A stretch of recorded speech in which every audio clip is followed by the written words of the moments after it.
नमस्कार। अनोद अकेडमी नई किरण नया सवेरा में आप सभी का हार्दिक स्वागत एवं अभिनंदन है।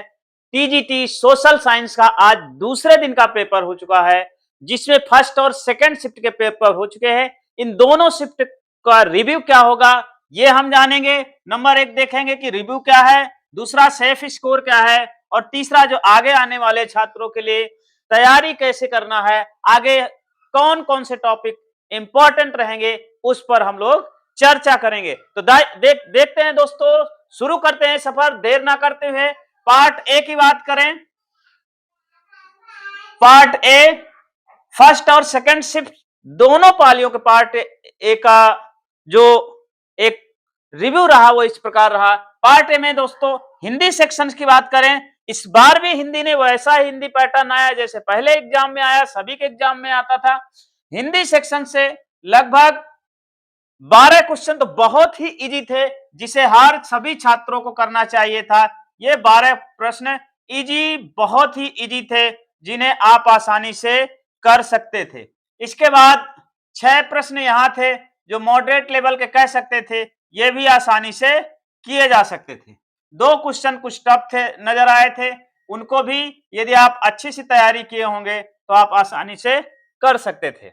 इंग्लिश सेक्शन की बात करें, प्रायः इंग्लिश सेक्शन इसलिए टफ नहीं होता, कठिन नहीं होता, लेकिन चूंकि इंग्लिश सब लोगों का बैकग्राउंड अच्छा नहीं होता है, इस वजह से इंग्लिश सेक्शन में ज्यादा क्वेश्चन अटेम्प्ट नहीं होते। जो बच्चे इंग्लिश मीडियम के होते हैं उनके लिए थोड़ी सी आसानी होती है। इंग्लिश सेक्शन में देखा जाए 8 प्रश्न ऐसे थे जो इजी लेवल के थे, जिन्हें आप आसानी से कर सकते थे। इन 8 प्रश्नों को बहुत ही आसानी से आप कर सकते थे। इसमें 6 क्वेश्चन आपको मॉडरेट लेवल को देखने को मिलेगा इंग्लिश के, और 6 प्रश्न ही आपको डिफिकल्ट लेवल के भी देखने को मिलेंगे। इंग्लिश सेक्शन की बात कर रहे हैं दोस्तों। अब आ जाते हैं डीएसएसबी के सबसे आसान पार्ट जो आता है वो आता है रीजनिंग का सेक्शन आता है। इस बार भी रीजनिंग ने ज्यादा आपको ना तो चौंकाया है, उसी तरह की रीजनिंग आई है जैसे पहले रीजनिंग आ रही थी।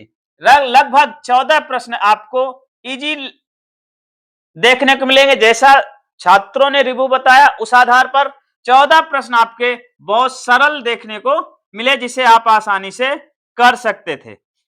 इसके बाद लगभग 4 प्रश्न ऐसे थे जो मॉडरेट लेवल के थे, टाइम टेकिंग थे, टाइम ज्यादा लग रहा था, और 2 प्रश्न ऐसे थे जो आपको डिफिकल्ट लेवल के थे। इन प्रश्नों को करना थोड़ा सा समय की अभाववश नहीं कर सकते थे। देखा जाए रीजनिंग सेक्शन की बात किया जाए तो ये बहुत इजी था, लेकिन कुछ सवाल टाइम ले रहे थे। अब मैथ की बात करें, जैसा डीएसएसबी का मैथ सेक्शन समय लेता है, थोड़ा सा डिफिकल्ट रहता है, इस बार भी फर्स्ट शिफ्ट सेकंड शिफ्ट आज के पेपर में भी ऐसे ही देखने को मिला।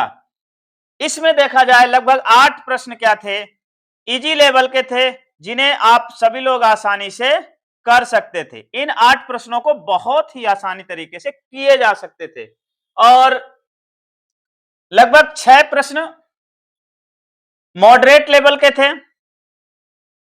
और इन्हें करना थोड़ा सा मुश्किल तो नहीं लग रहा था, लेकिन समयाभाव यहां पर ज्यादा खटकता था, इसलिए दिक्कत कर रहे थे। और 6 प्रश्न तो डिफिकल्ट लेवल के थे, ये डिफिकल्ट लेवल के क्वेश्चन थे। जीके की बात करें, जीके हर बार जितने भी एग्जाम हुए डीएसएसबी में जीके एक पहेली रहता है, इसलिए भी रहता है दोस्तों कि जीके का लिमिट नहीं है। प्रायः एसएसटी जिनका सब्जेक्ट रहता है उनका जीके बहुत ही स्ट्रांग रहता है। अब ये देखेंगे इसमें लगभग 8 क्वेश्चन के आसपास, तो जीके 7 क्वेश्चन के आसपास आपको इजी जीके मिल सकते थे, वो आप आसानी से कर सकते थे। इसके ऊपर 6 आपको मॉडरेट लेवल के प्रश्न जीके को मिलेंगे जो थोड़ा सा कठिन लग रहे थे, और 6 ही प्रश्न आपको डिफिकल्ट रूप में देखने को मिलेंगे, जिसे करना बहुत ही मुश्किल लग रहा था। तो दोस्तों पार्ट ए में देखा जाए फर्स्ट शिफ्ट और सेकंड शिफ्ट में 2 सेक्शन थोड़ा इजी थे। हिंदी सेक्शन आपका इजी था, रीजनिंग सेक्शन आपका इजी था और हिंदी रीजनिंग के अलावा जो आपका थोड़ा सा उलझाया वो 2 सेक्शंस थे। मैथ में थोड़ा सा परेशानी हुई, जीके में भी थोड़ी सी परेशानी हुई, लेकिन ये परेशानी केवल आपकी परेशानी नहीं थी, ये परेशानी सभी छात्रों की परेशानी थी। जिन्होंने बेहतर तैयारी किया है, तो कुछ तो बच्चे ऐसे होते हैं, एक्स्ट्रा टैलेंटेड होते हैं, उनका तो कहना ही क्या है, हो सकता है वो मैथ में 20 में 15-16 क्वेश्चन कर देते हैं, लेकिन जो नॉर्मल सामान्य स्टूडेंट की हम बात करें, उसमें थोड़ा मैथ में 10 क्वेश्चन भी अटेम्प्ट करना बहुत सेफ जोन में है। कई तो ऐसे भी स्टूडेंट हैं जिन्होंने मैथ को स्किप भी किया। यही हाल कुछ इंग्लिश के संदर्भ में भी है कि कुछ ऐसे भी स्टूडेंट हैं जहां इंग्लिश में उन्हें प्रॉब्लम होती है। ओवरऑल फर्स्ट सेक्शन में आप 50 से 60 क्वेश्चन जो सही सही हो रहे हैं तो बहुत अच्छी बात है। अटेम्प्ट की बात करें फर्स्ट सेक्शन की तो 70 के आसपास आप अटेम्प्ट कर रहे हैं तो गुड अटेम्प्ट है। यहाँ अटेम्प्ट से तात्पर्य ये नहीं कि नंबर के आप क्वेश्चंस बढ़ाना है, यदि आपके क्वेश्चन सही है, क्योंकि 70 करोगे तो कम से कम 10 क्वेश्चन आपके गलत भी हो जाएंगे, कितना भी आप सही कर लीजिए तो 60 कट पिट के आ जाएंगे और 55 के आसपास नंबर आपके बन जाएंगे फर्स्ट सेक्शन में। अब दोस्तों हम देखते हैं सेकंड सेक्शन की बात करें। सेकंड सेक्शन देखा जाए तो हिस्ट्री, ज्योग्राफी, पॉलिटी, इकोनॉमी, इन सभी सेक्शन से प्रश्न आए। लेवल देखा जाए 100 में से लगभग जो 100 प्रश्न आए थे, 100 में से आपके लगभग 30 प्रश्न बहुत इजी लेवल के थे, लगभग 40 प्रश्न आपके मॉडरेट लेवल के थे और लगभग 30 ही प्रश्न आपके डिफिकल्ट रूप में देखने को मिले। ध्यान रहे कि इस सेक्शन ने जिसने पकड़ लिया, इजी और मॉडरेट लेवल के प्रश्नों को जिसने हल कर लिया, उसका सिलेक्शन होने के चांसेस बढ़ जाएंगे। ध्यान रहे ये क्वेश्चन जो आए हुए थे ज्यादातर एनसीईआरटी को फॉलो किए थे। एनसीईआरटी क्यों एनसीईआरटी को फॉलो किया गया था? क्योंकि जो डीएसएसबी का टीजीटी सोशल साइंस का जो सिलेबस है बहुत वेस्ट है, उसमें सब कुछ है, हिस्ट्री है, ज्योग्राफी है, पॉलिटी है, इकोनॉमिक है, डिजास्टर मैनेजमेंट तक है। तो सारी चीजों का एक मिला हुआ एक बैलेंस रूप है।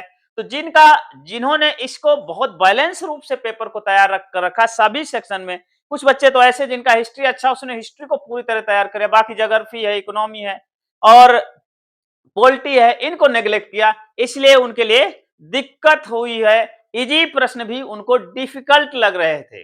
तो दोस्तों ध्यान रखना है, यदि आपने एनसीईआरटी जो एनसीईआरटी जो हमारे स्कूलों में जो एनसीईआरटी चलती है, उसमें मैंने 9वीं 10वीं क्लास के एनसीईआरटी को रीड भी किया है। 9th और 10th क्लास की एनसीईआरटी को मैंने रीड किया, उसमें देखा वहां जो है वर्ल्ड हिस्ट्री भी दिया गया, इंडियन हिस्ट्री दिया गया, एक हिस्ट्री का कंपैरेटिव स्टडी दिया गया है। इसलिए ज्योग्राफी भी हिस्ट्री की आपको बेहतर लेवल के 9th 10th में देखा जाएगा। 11th 12th की ज्योग्राफी बहुत अच्छी है एनसीईआरटी की, उसको आपने फॉलो किया होगा तो यहाँ पे प्रश्न आसानी से कर सकोगे। तो दोस्तों ये रहा पार्ट फर्स्ट और पार्ट सेकंड का। अब हम देखते हैं कि आपका सेफ स्कोर क्या रहेगा। दोस्तों देखिए सेफ स्कोर कोई बोलेगा 140, कोई बोलेगा 150, कोई बोलेगा 150, इस सभी बातों पे नहीं आना।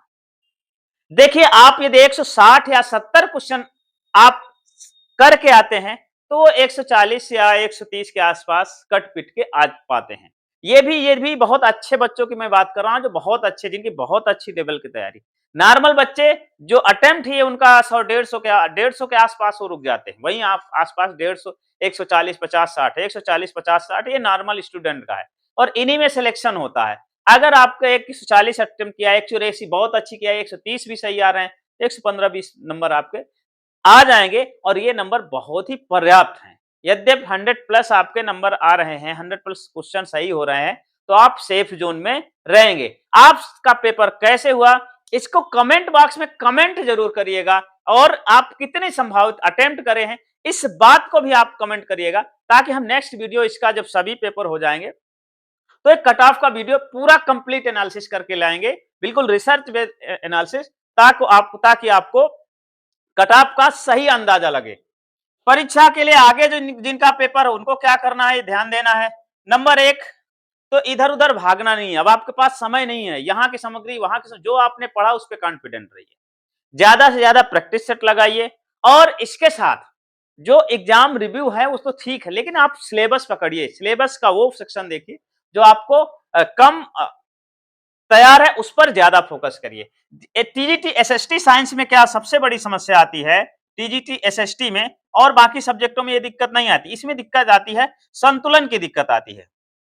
संतुलन का तात्पर्य होता है दोस्तों कि आप डिफरेंट डिफरेंट के विषयों के विद्वान आएंगे, कोई ज्योग्राफी का विद्वान है, कोई हिस्ट्री का विद्वान है, कोई पॉलिटी का विद्वान है, सब लोग अलग अलग विषयों के महारथी हो, लेकिन इसमें सिलेक्शन किसका होता है, जिसने सब में बैलेंस बना लिया। उसको हिस्ट्री भी अच्छे से आ रही है, ज्योग्राफी भी अच्छे से आ रही है और पॉलिटी भी अच्छे से आ रही है, मैंने वो आपदा प्रबंधन भी अच्छे से आ रहा है और इकोनॉमिक्स की बेसिक बेसिक चीजें, micro economics, macro economics, history में जो है मॉडर्न हिस्ट्री, वर्ल्ड हिस्ट्री, इन टॉपिक्स को अच्छे से क्लियर कर रहा है। आर्ट एंड कल्चर वाला सेक्शन आपने एंशिएंट से लेकर के स्टोन एज से लेकर के मॉडर्न एज तक का साइंस है, आर्ट एंड कल्चर का डेवलपमेंट आपको अच्छे से समझ में आना चाहिए। इसी प्रकार जो है क्या कहते हैं, ज्योग्राफी में फिजिकल ज्योग्राफी, ह्यूमन ज्योग्राफी, ये आपकी अच्छी और इकोनॉमिक ज्योग्राफी, ये आपके अच्छे से कॉन्सेप्ट क्लियर होने चाहिए, तब आप ज्योग्राफी में अच्छा कर लेंगे। पॉलिटी में बात करें तो डेवलपमेंट, जो संविधान का विकास है, हिस्टोरिकल एंड अंडरस्टैंडिंग, उसको आपको अच्छे से तैयार होना चाहिए। इसके बाद फंडामेंटल राइट, फंडामेंटल ड्यूटी और केंद्र सरकार, राज्य सरकार, सुप्रीम कोर्ट और क्या कहते हैं न्यायपालिका हमारी पूरी तैयार होनी चाहिए। इसके बाद स्टेट गवर्नमेंट, स्थानीय लोकल गवर्नमेंट से भी काफी क्वेश्चन बनते हैं। इन सभी टॉपिक्स को आप अच्छे से तैयार कर लेंगे तो आगे आने वाले जितने भी दोस्तों का एग्जाम है, ईश्वर चाहेगा तो उनका एग्जाम बहुत ही अच्छा होगा। और हम ईश्वर से प्रार्थना करते हैं आप सभी का सिलेक्शन हो, फाइनल सिलेक्शन हो और सिलेक्ट होकर के क्या पता हमारे स्कूल में ही आपकी ज्वाइनिंग हो और हम आपको माला फूल पहना के आपका स्वागत करेंगे। तो दोस्तों ये रहा, अब सेफ स्कोर आपका 100 प्लस के आसपास जा रहे हो तो आप सेफ जोन में है, कोई दिक्कत नहीं, परेशानी नहीं है। आप के लिए ये वीडियो कैसे लगा, कितने उपयोगी लगा, ये बात कमेंट करके कमेंट जरूर बताएं। हम नेक्स्ट वीडियो में आपके लिए कट ऑफ के लिए पर आधारित सभी जब एग्जाम हो जाएंगे तो वीडियो लेके आएंगे, वो आपके लिए बहुत ही उपयोगी साबित होगा। वीडियो देखने के लिए आपको बहुत बहुत धन्यवाद। हाँ, वीडियो को लाइक करें, शेयर करें और चैनल को सब्सक्राइब जरूर कर लें। वीडियो देखने के लिए दोस्तों आपको बहुत बहुत धन्यवाद। मिलते हैं नेक्स्ट वीडियो में, तब तक के लिए जय हिंद, जय भारत, मस्त रहें, स्वस्थ रहें, तंदुरुस्त रहें।